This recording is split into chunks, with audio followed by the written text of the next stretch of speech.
All right. It's wonderful to see all of you. I hope you're having a great week. Let's pick up where we left off on last Thursday. Um, Ever since the first day that we met and we started talking about this class and what we're going to do in this class, I have been suggesting that there are going to be moments in the class that are very deep. They're very profound.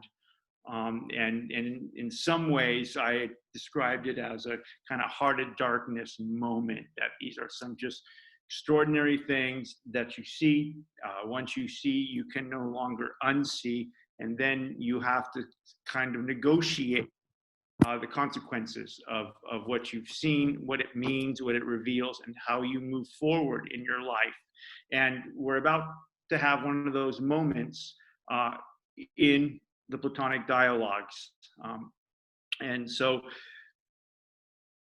we spent last Thursday beginning the Euthyphro, and we spent the entire lecture reading 3 pages, the first 3 pages of the Euthyphro. And what we saw in the first 3 pages is something extraordinary and something profound and something quite revelatory. And Euthyphro and Socrates meet at the courthouse, and Euthyphro tells Socrates that he's there to bring indictments against his father for what we would call an accidental homicide. And Socrates is shocked by this, and he's shocked on many levels. He's shocked, one, just in a superficial way, that it's odd that son bring charges against their father for accidental homicide. Socrates is surprised by that. 2, he's more importantly, he's surprised that Euthyphro, who is still a fairly young man, he must be in his late 20s, early 30s at the most, he's quite young, would claim to have such extraordinary knowledge about what the pious and the moral and the just thing to do is under these circumstances. Socrates is quite shocked. This is a complicated matter, and it's an important matter. Euthyphro is on his way to undertake an indictment against his father, which may have catastrophic consequences for Euthyphro's father, for the family, and for the city by extension. So this is Socrates is shocked that one Euthyphro claims to possess such profound knowledge, and that this is an extraordinary important day. This is for Euthyphro. This is one of those 3 or 4 days in the life of a human being that are profound.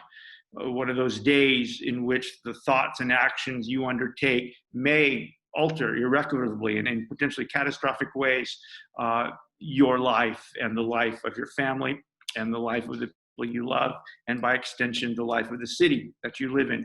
And this is one of those days. And Socrates is just stunned by this. And so Socrates says, with kindness, with love, with sincerity, with authenticity, he says to Euthyphro on 2 separate occasions, "Are you sure you know what you're doing?" First, he says something to the effect, "Surely, Euthyphro, the many would not know how to proceed, because this is an extraordinary thing, and it requires a kind of a deep wisdom, someone who's far advanced in wisdom." And Euthyphro says immediately, without skipping a heartbeat, without thinking, without reflecting, says, "Far advanced indeed." He says, "Yes, I, Euthyphro, am far advanced indeed in this wisdom."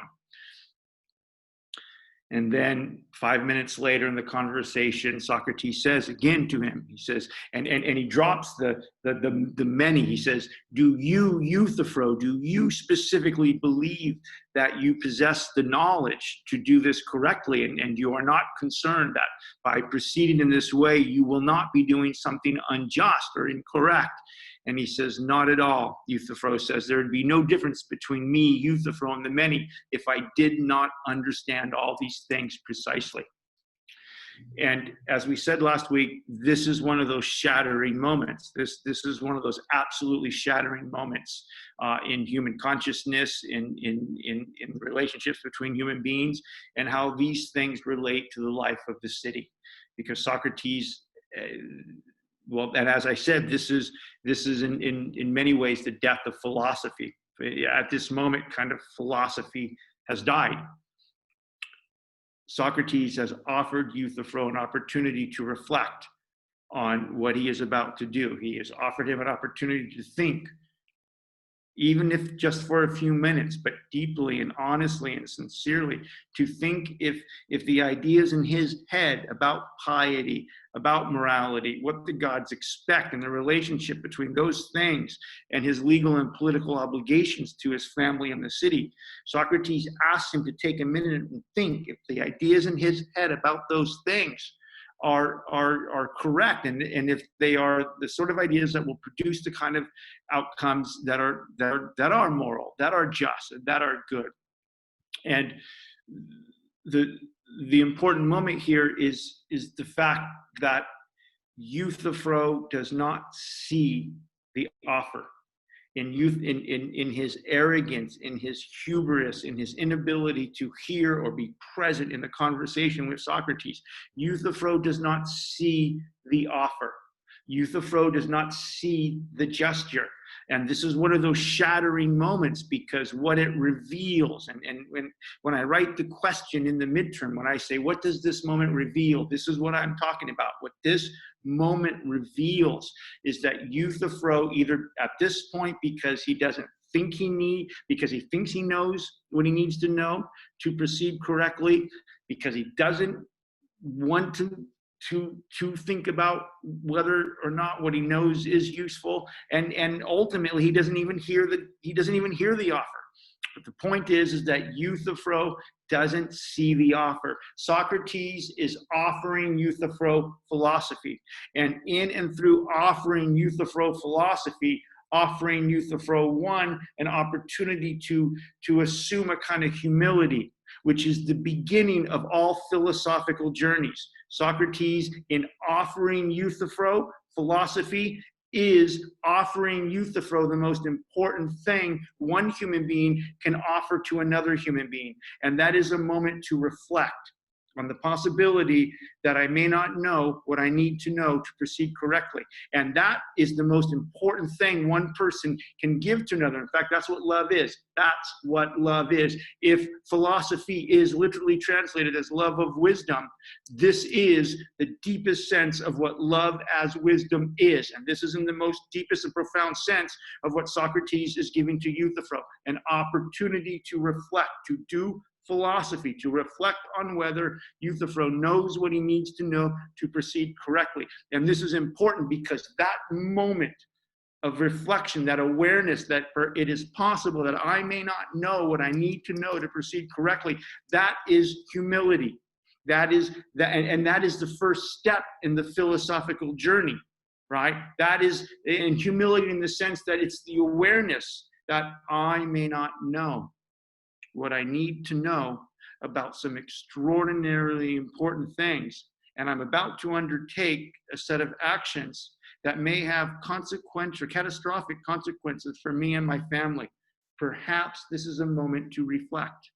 Perhaps this is a moment of humility.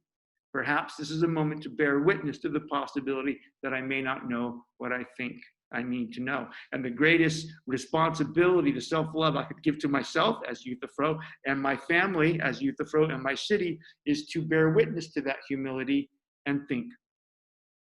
And this is what Socrates is offering him. When Socrates offers Euthyphro the opportunity to stop and think, to stop and reflect, to be humble, open a space, even a small space of humility inside his mind, so he can bear witness to the enormity of the ideas, justice, and piety, and morality, and expectation, so we can bear witness to the enormity of the ideas and gaze upon the heaviness of the moment and the potential catastrophic situations he's about to set in motion. And this is what's happening right here, 3 pages into the dialogue, 5 minutes into the conversation.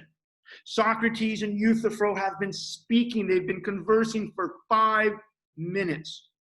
And we're already at the end of the world sort of stuff. And Socrates offers Euthyphro this chance to reflect.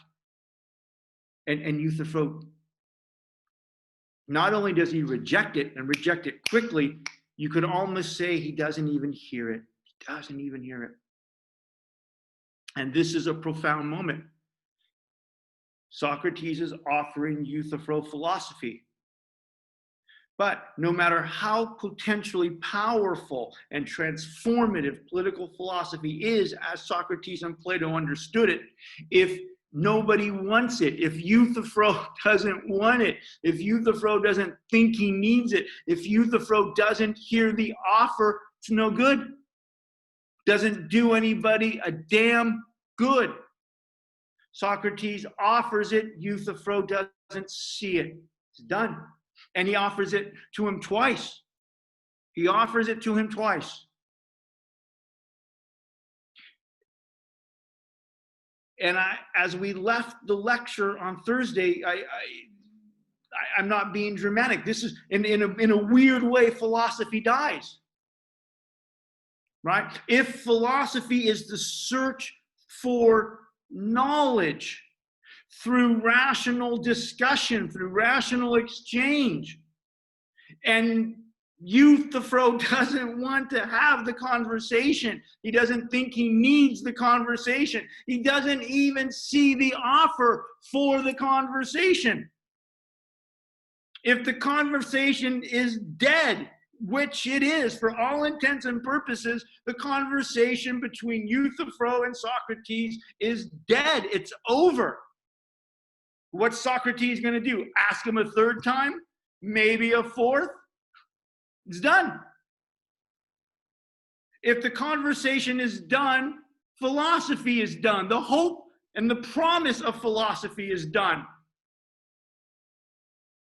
It died before the conversation even took place. It's disturbing. This is one of the most disturbing moments in human mind and human consciousness and relationships between human beings. There's a crisis. There's a crisis in Euthyphro's family. Euthyphro is about to do something to solve the crisis that may set in motion more crisis. Socrates says, hey, you want to fucking take 5 minutes and think about this? This is deep shit. It's complex knowledge. And then you're about to set in motion, based on your assertion that you have a mastery of this knowledge, events that may be catastrophic for you, events that you may not be able to undo once you set things in motion. Once the dominoes start going, you can't fucking stop it. Euthyphro, nothing. Okay. So for all intents and purposes, the conversation's over. Philosophy just died. It's fucking 20 years old. Just died. Now here's the problem. Here's Socrates' problem. Here's our problem. So at this point,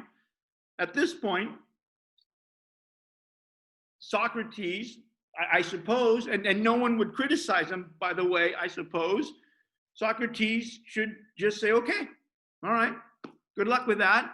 I've come here to learn the charges that have been brought against me by Miletus. It's a pretty important day for me. I got to learn what the charges are so I can defend myself so the fucking city doesn't kill me. And so from a certain point of view, Socrates could just walk away. He's tried to help Euthyphro. Euthyphro in his arrogance and his narcissism doesn't want it, doesn't even hear it, and Socrates should just walk away. All right. But he can't. Socrates can't walk away. Because even if Socrates walks away, and even if we wouldn't blame Socrates for walking away, Socrates can't walk away because walking away still means the problem exists. Euthyphro's still there. Euthyphro's going to go and indict his father, and what comes will come. So even if Socrates walks away, it's none of my business, can't help the kid, doesn't want it, can't hear it. I've got important things to do. I'm going to go and do the things I need to do that are important. Even if Socrates does that, there's still the problem. The problem, the crisis still exists. Euthyphro. And it's not only that the problem exists, but it's going to be a kind of a moral and a political crisis, right? Socrates can walk away, to be sure, I guess, but he can't walk out of the city. He's not walking out of being a citizen. He's not walking out of the existential fact that he lives in a city called Athens with all these people, and the damn place is on fire because of the kind of ignorance and arrogance and narcissism that is demonstrated by Euthyphro. Even if Socrates walks away because he's busy, the problem still exists. The city's still on fire. And it's only a matter of time until those problems reach out and affect you or affect a Socrates. There's no, at the end of the day, there's no walking away. One, because the problem still exists. And two, you and I live in cities. We're social and political by nature. Where are you going to go? And at some point, if the city's on fire, then it's going to reach you. The crisis, the conflagration, the economic and moral and social and political and racial crisis, the injustice will find you. There's no walking away. And so at this moment, one of the most profound things in human existence happens. We are now up the river.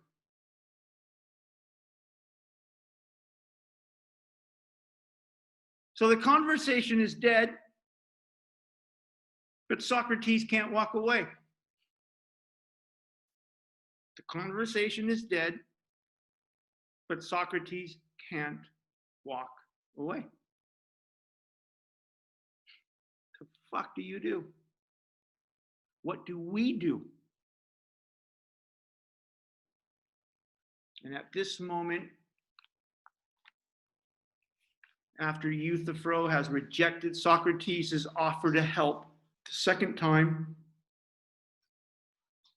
the conversation dead, but Socrates can't walk away.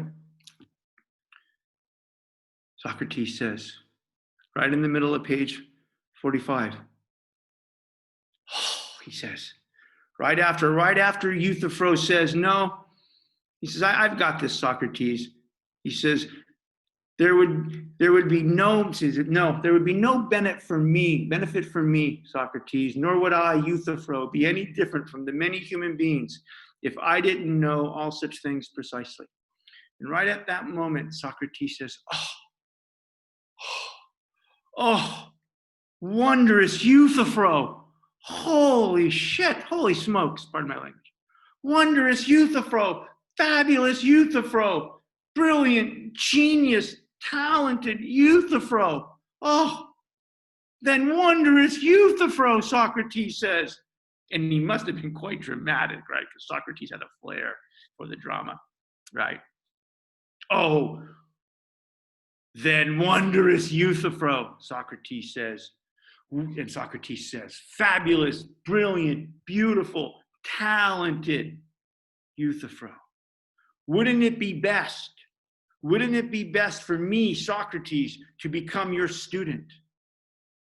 And before Meletus' indictment comes to trial, to challenge Meletus on these very things, I, Socrates, would say that even in times past, I regarded it as important to know the divine things.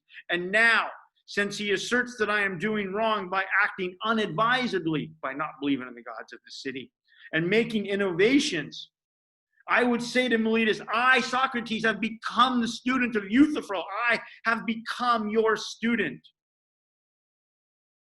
Right? What if, oh, wondrous Euthyphro, you expert in the pious, in the moral, in the just, in the expectations that humans owe to the gods. What if I, Socrates, become your student?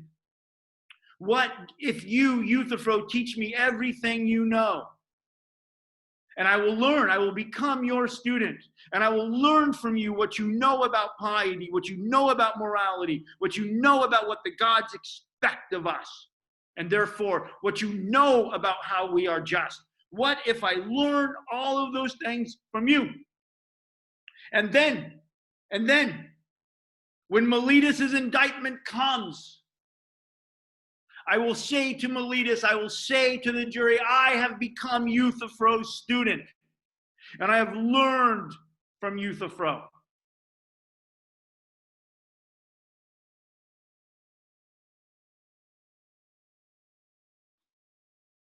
And then something even more heartbreaking takes place. Euthyphro listens. Euthyphro listens.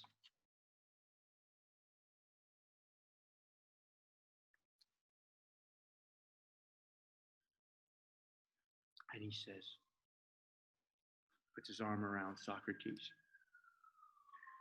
And he says, don't worry, Socrates. Don't worry. I will teach you everything we know. And then when Miletus comes to indict you, we will destroy him. Don't worry, I've got you, Socrates. Now we are about to talk about the single most profound thing, one of them, one of the 3 or 4 or 5 that you will ever learn in your life. No exaggeration, no drama. This is one of the most 3 or 4 or 5 important things you will ever learn in your life. We are in the heart, we are up the river. This is the heart of darkness. There's no turning back. All right. Does Socrates want to be Euthyphro's student? No, absolutely not. Does Socrates think he will learn anything from Euthyphro? Probably not.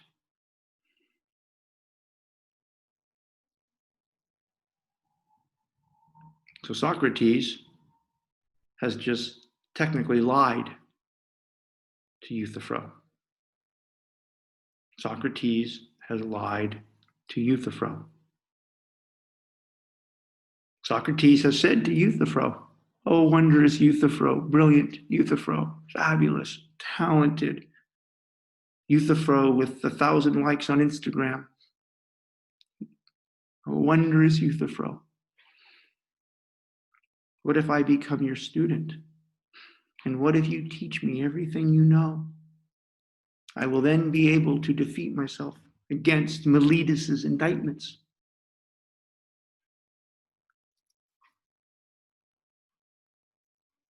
But Socrates really doesn't want to be Euthyphro's student. Socrates has come to learn the charges that have been brought against him, for which in about 10 days he's going to fucking die. He's 70 years old. He spent the last 30 years thinking about who the fuck he is and what justice is and how you live well. Do you think he really wants to become the student of Euthyphro? Do you think he has time to become the student of Euthyphro? Do you think Socrates thinks he'll learn anything from Euthyphro? No. The answer is no to both questions.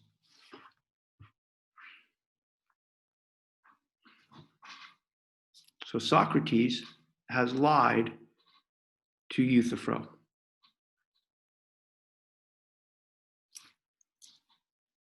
The father of philosophy.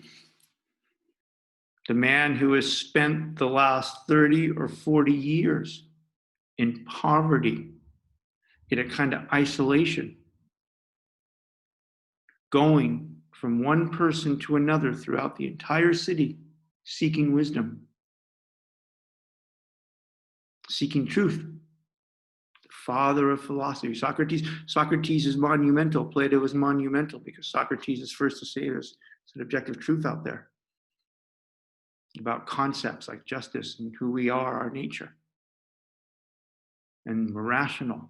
And the purpose of our life is to spend our life to the best of our ability acquiring knowledge about those essential things and about who the hell we are, so we can apply them to ourselves, so we can live well and we can pursue justice collectively.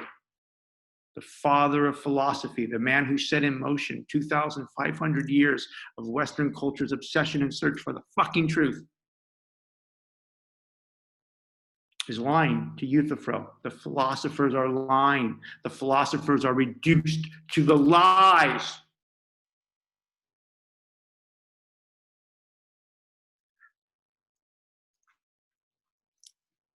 Okay. One part of the heart of darkness. Here we are. I think there's something like justice out there. I think there's something knowledge about how to live well, how to conduct myself well. Why the fuck am I reduced to lying?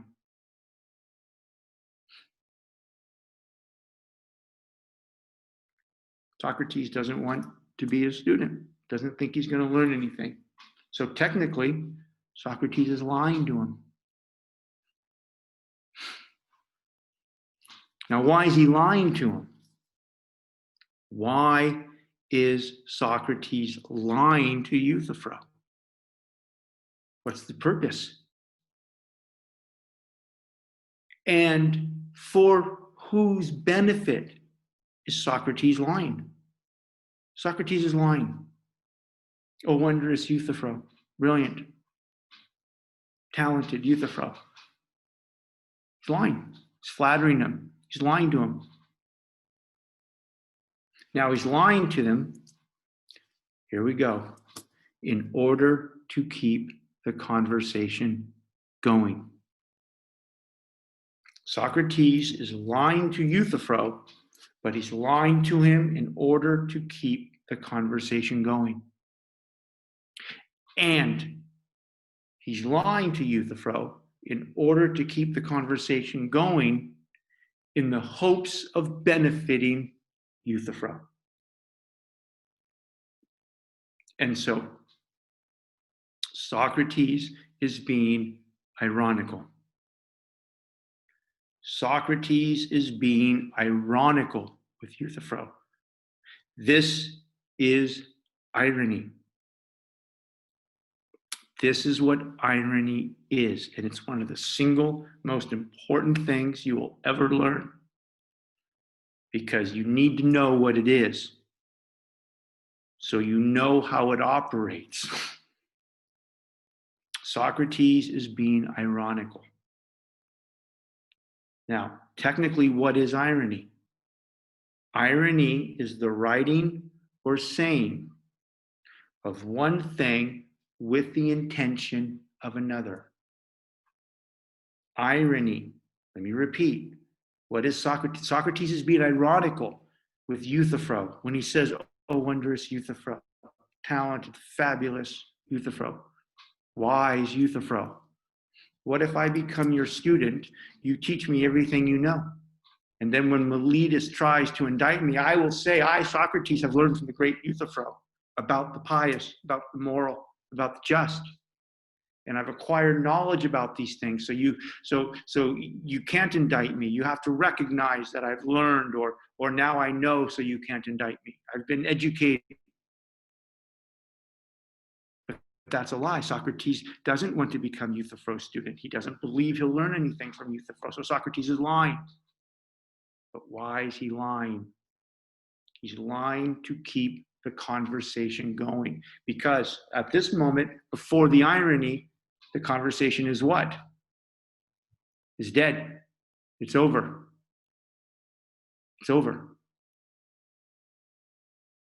So Socrates deploys irony.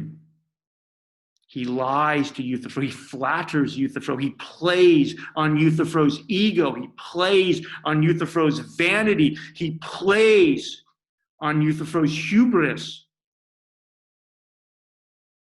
He lies and he manipulates Euthyphro.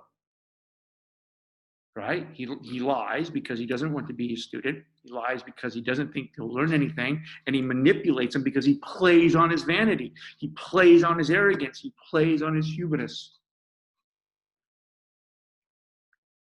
But he does so to keep the conversation going.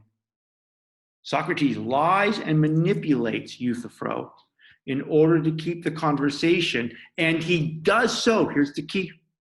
Here's the key. And he does so for whose benefit? Euthyphro's. He does so for Euthyphro's benefit. And this is what irony is. Irony is the saying of one thing with the intention of another. So it's a lie. It's a kind of dissimulation, Strauss will call it. It's a kind of lie. And the fact that irony takes advantages of people's arrogance, takes advantages of their hubris. It's a kind of manipulation. Socrates lies and manipulates Euthyphro in order to keep the conversation going in the hopes of helping Euthyphro. That is what irony is. That is what irony is. Now, I want to take a step back here, and I want to put it in the context of the outline that I've prepared for you and some broader themes. Now, we're already deep into this, but I want to step back and kind of contextualize this a little bit. All right. Almost always in the Platonic dialogues, almost in all of the Platonic dialogues, in this one, in the Apology, and in the Crito, and in the Republic, in the four that we're going to read, and in almost all of them that Plato writes, there are multiple levels of meaning. There are at least two levels of meaning, if not more. In all Platonic dialogues, in the Euthyphro, there are at least two levels of meaning. There is, and this is on the outline for you, there is the exoteric meaning, right? And the exoteric meaning, you can go back to your Latin class or Latin SAT, right? Think what does exoteric mean? Okay, exo, from the Latin, meaning on the outside. Something that is visible, something that is easily seen, the exoskeleton. It's on what is outside. It's what is easily visible. It is what is intended to be seen. The exoteric meaning in the Platonic dialogue is typically the meaning that is right there, easy to see in a way, right? And not hidden. It's on the outside. It's there. You can, if you read the dialogue, even simply or quickly, you kind of understand what the exoteric meaning is. Right? And all Platonic dialogues have an exoteric meaning. They're usually the title of what the dialogue's about. So in this case, right, the exoteric meaning of the Euthyphro, the dialogue, the Euthyphro, would be this debate about piety, right? In fact, it's even in the title. It says the Euthyphro, or what is piety? What is the pious? So the exoteric meaning of the Euthyphro is ostensibly the search for the meaning of piety that takes place in this conversation between Euthyphro and Socrates. Now, to be sure that's important, absolutely, right? The exoteric meaning, just because it's on the outside or easily seen or what the dialogue is about, doesn't mean it's not important. This is very important. The exoteric meaning is important. Of course. But for Plato, the most important meaning, the most profound meaning of the dialogue is the esoteric meaning. An esoteric meaning inside, esoteric meaning hidden, Esoteric meaning difficult to see, not easily seen. The exoteric, the meaning that is easily seen. What the hell is piety? Socrates and Euthyphro are going to have a conversation about what the hell piety is. Okay, exoteric. Important to be sure. But in all Platonic dialogues, there are two levels of meaning. And there's the esoteric. And the esoteric meaning is the meaning of the dialogue that is deep, that is not easily seen, that in many ways is hidden, and is only seen by careful readers, by thoughtful readers, by readers who aren't Euthyphro. The esoteric meaning of this dialogue and of all the important Platonic dialogues is the meaning that is available to you if you are not Euthyphro. If you don't come to the text and believe that you already know what you need to know to read the fucking text, and you already need to know what you need to know about the text so you can bullshit Dungy and get your A and fucking move on. So in all Platonic dialogues, there's the exoteric and the esoteric. And by the way, the esoteric meaning in most Platonic dialogues, not all, but certainly in the ones we're going to read, the esoteric meaning usually happens at the beginning of the dialogue, right? This happened in the first 3 pages, right? We've only read the first 3 pages of the dialogue. We spent 2 lectures, and the whole world has fucking come crashing down on us. Philosophy died. We've revealed the ignorance and the arrogance of human beings, which keep them from hearing philosophy, from being philosophers. And therefore, we had to bear witness to the fact that people can't be taught. Before the irony, Euthyphro can't be taught. Right? If Euthyphro doesn't see Socrates' offer of philosophy because he doesn't think he needs it, because he already fucking knows what he needs to know to do what he's going to do, if he falls for the irony, if he's easily lied to and manipulated, doesn't even fucking know it, and therefore in doing so becomes Socrates' slave, unfree, despite his rantings of his genius and his freedom.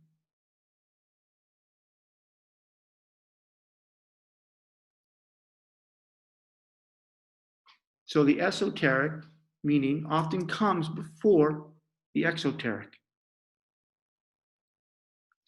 And we've already reached the esoteric meaning in the Euthyphro as a dialogue. And the esoteric meaning in the dialogue, as we said last week, what's the really profound message that Plato is trying to convey to present, thoughtful, humble, searching people? What's the message? Don't be Euthyphro. Don't be Euthyphro. When they offer to think, when they offer to reflect, when they offer to open up spaces and possibilities of humility, which symbolize the beginning of wisdom, be present to it, be aware of it, be open to it. Euthyphro can't be taught. And here's the deep meaning. It is only because of the deployment of irony that Euthyphro will be able to be taught at all. All right. So, what is irony? The saying of one thing with the intention of something else. It is a kind of lying. It is lying. And not only is it lying, but it's even the kind of worst kind of lying, because Socrates is not only lying to Euthyphro, hey, I want to be your student, teach me what you know, I want to learn. Fucking lying. But he's manipulating Euthyphro. He's manipulating his arrogance. He's manipulating his hubris. He's manipulating his vanity. You think, wow, fuck. What could possibly justify that? What could possibly justify that? And why is the father of philosophy, which is the search for truth and the sort of advice that we ought to live why is he lying? And what does that mean?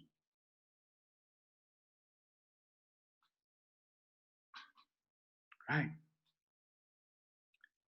So, irony is the saying of one thing. Socrates says to Euthyphro, I want to be your student. I want to learn. With the intention of something else. What's the intention of something else? To keep the damn dialogue going. To keep the damn conversation going another 10 minutes. In the hopes, the small hopes, the fleeting hopes, the little flickering candle in the wind. It's like an Elton John song. You're a flickering candle in the wind.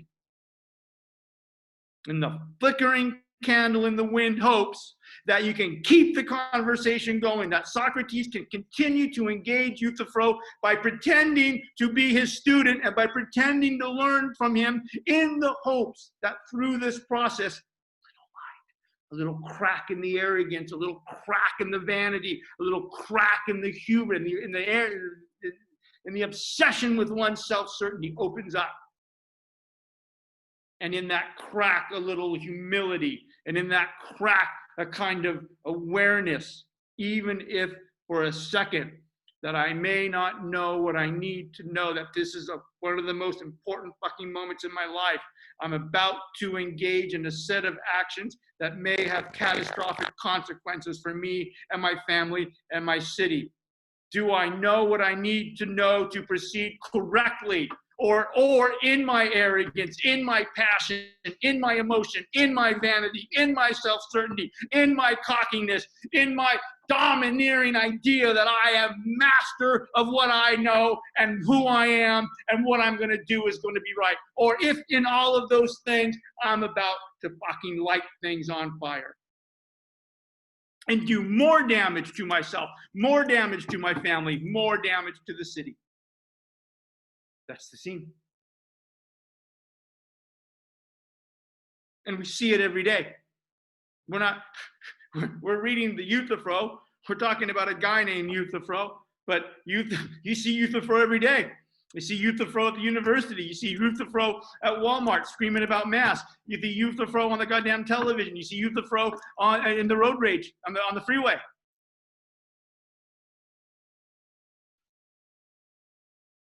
You see Euthyphro every time you say to a friend or a lover or a spouse or somebody you care about, hey, this is really serious.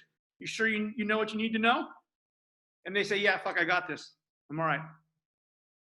See it every day. All right. So Socrates lies to Euthyphro. I want to be your student. Teach me what you know. And he manipulates him in the hopes of doing what? Keeping the conversation going. In the hope that somehow Euthyphro can be benefited. And so technically, irony is this. It's the saying of one thing with the intention of something else for the benefit of whom you are being ironical. Socrates is ironical with Euthyphro, not for Socrates' benefit. Socrates is ironical with Euthyphro, not for Socrates' benefit. Socrates is ironical with Euthyphro for Euthyphro's benefit. So it's what Plato calls, it's what Strauss calls the noble lie. The noble lie. Irony is a form of a noble lie. Socrates is lying. I want to be your student, Euthyphro. Socrates is lying. I want to learn what you know about piety. He's lying, but for the intent, he says one thing, but with the intent of something else. What's the intent? To keep the conversation going. Why? To help Euthyphro. To help Euthyphro, because Euthyphro can no longer help himself. So irony is a kind of noble lie. It is a lying and a manipulation for the benefit of somebody else. Socrates is ironic with Euthyphro for Euthyphro's benefit. It's the noble lie. But it is a lie nonetheless. It is a lie nonetheless. Now, why does it work? Right? Another layer of the heart of darkness. Right after Euthyphro rejects Socrates' offer for the second time, Socrates says, "Oh, wondrous Euthyphro. Oh, wondrous Euthyphro. Thank God I ran into you. I can't believe how lucky I am. I'm being charged with impiety by this tool named Miletus.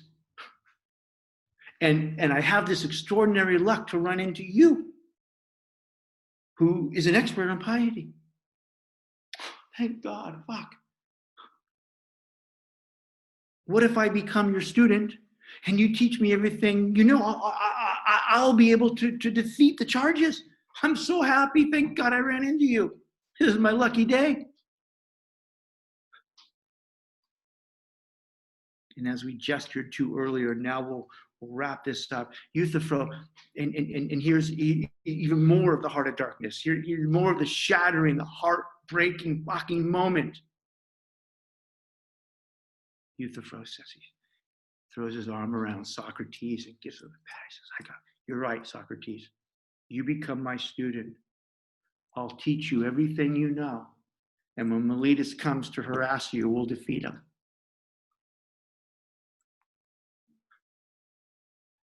Not only is it bad enough, heartbreaking enough, shattering enough, heart of darkness enough, sort of shit, that Socrates has to be ironic.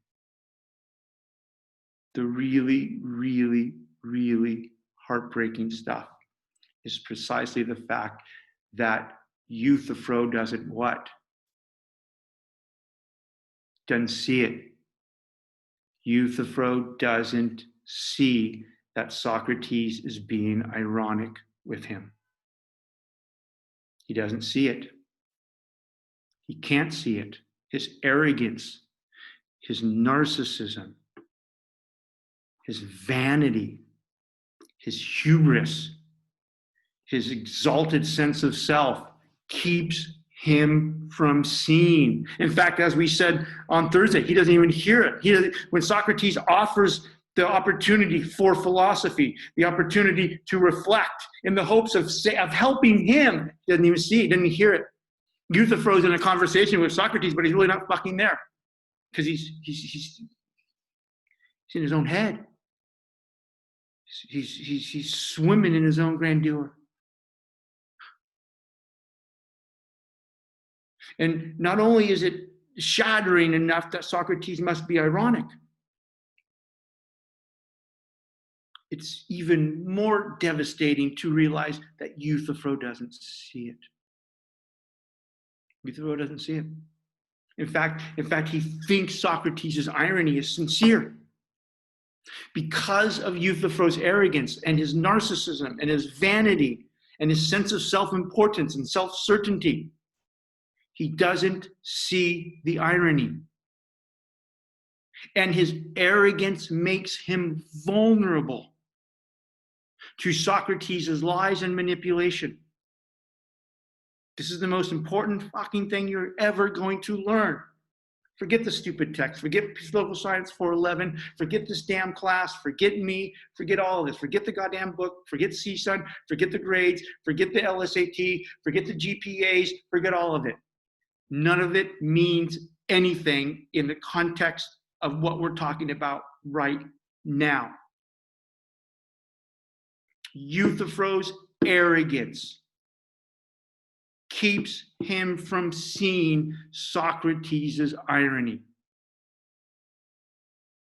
Euthyphro's arrogance makes him vulnerable,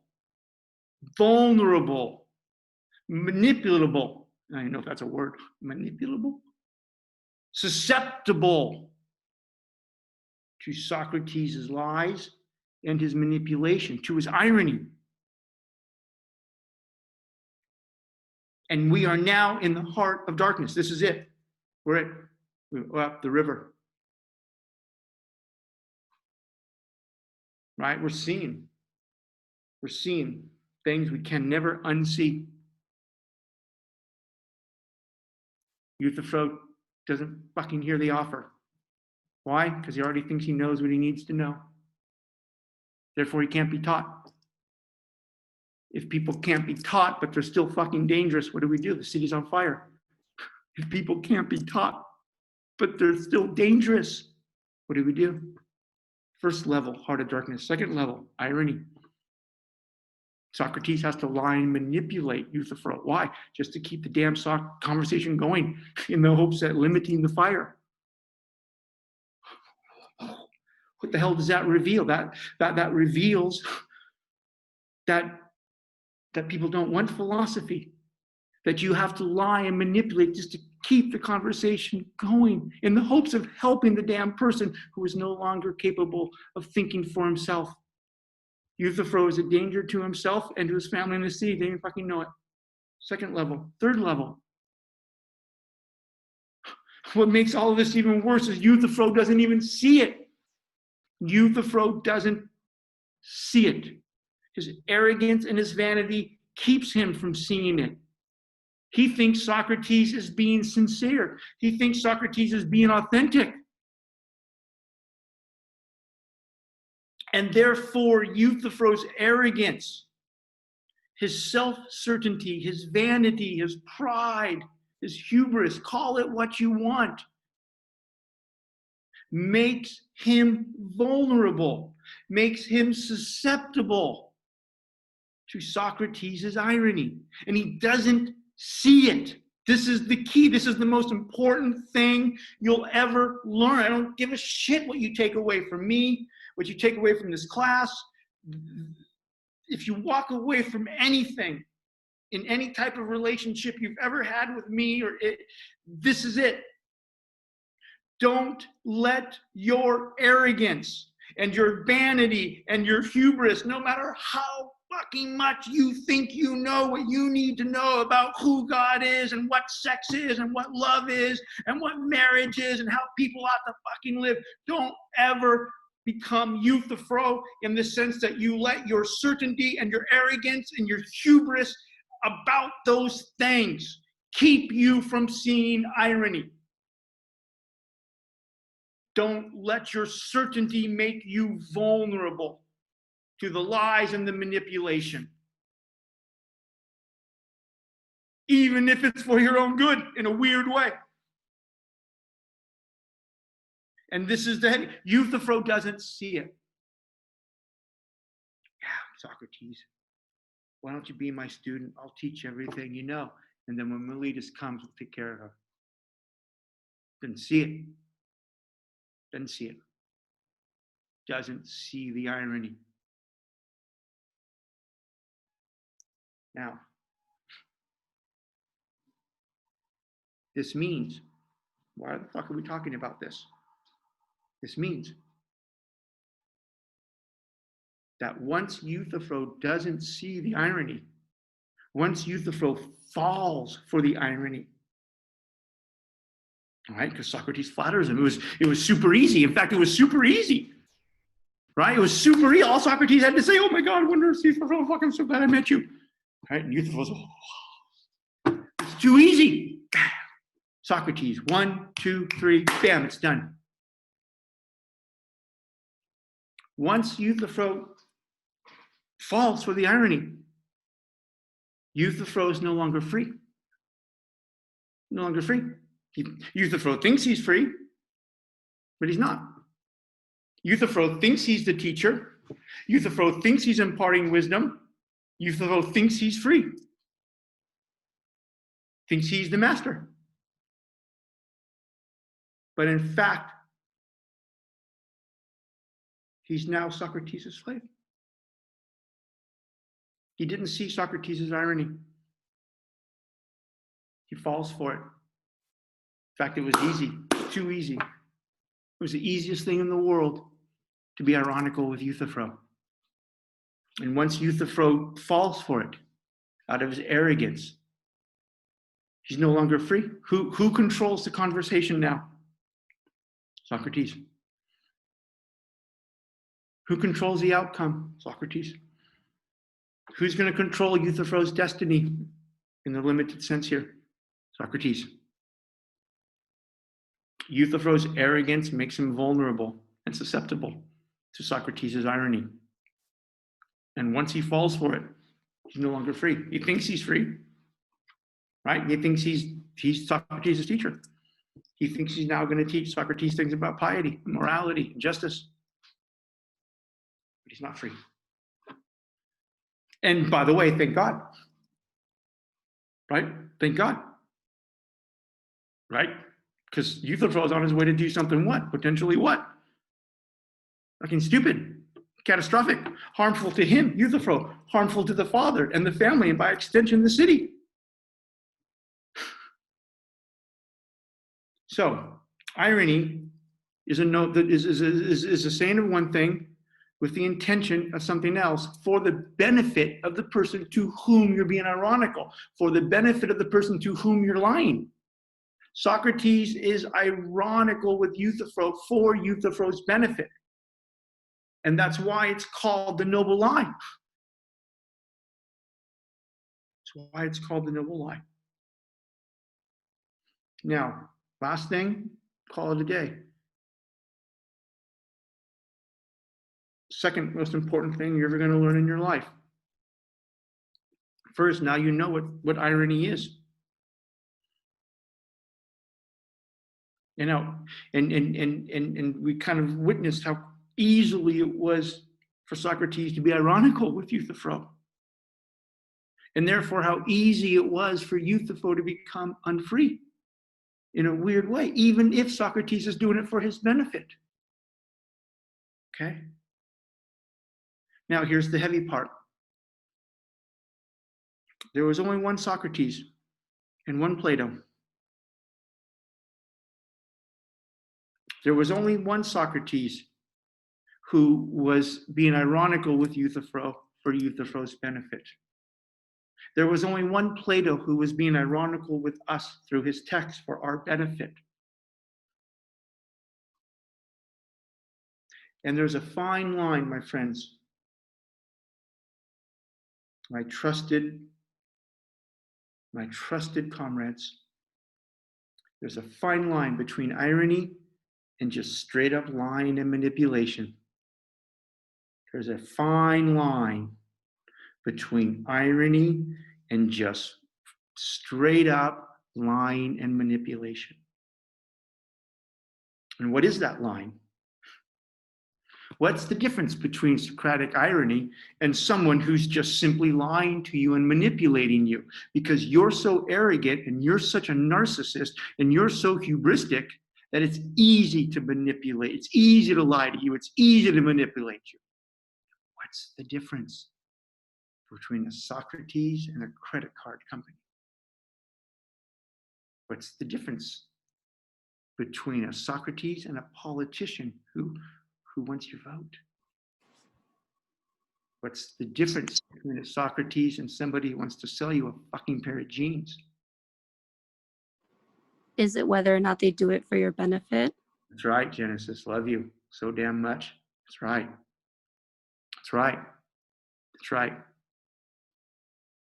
And you can be damn sure that if there was only one or two Platos, if there are very few people nowadays who are Socratic, it means that most people are flattering, are lying to you and flattering you and manipulating you, not for your benefit, as Socrates did to Euthyphro, but for whose? Theirs. And if your arrogance and your narcissism and your hubris keeps you from seeing what in Socrates' case is called irony, but in other cases it's just straight manipulation, then you become vulnerable to them. And in becoming vulnerable to them, you become unfree. You become trapped in their lies. You become trapped by their manipulation.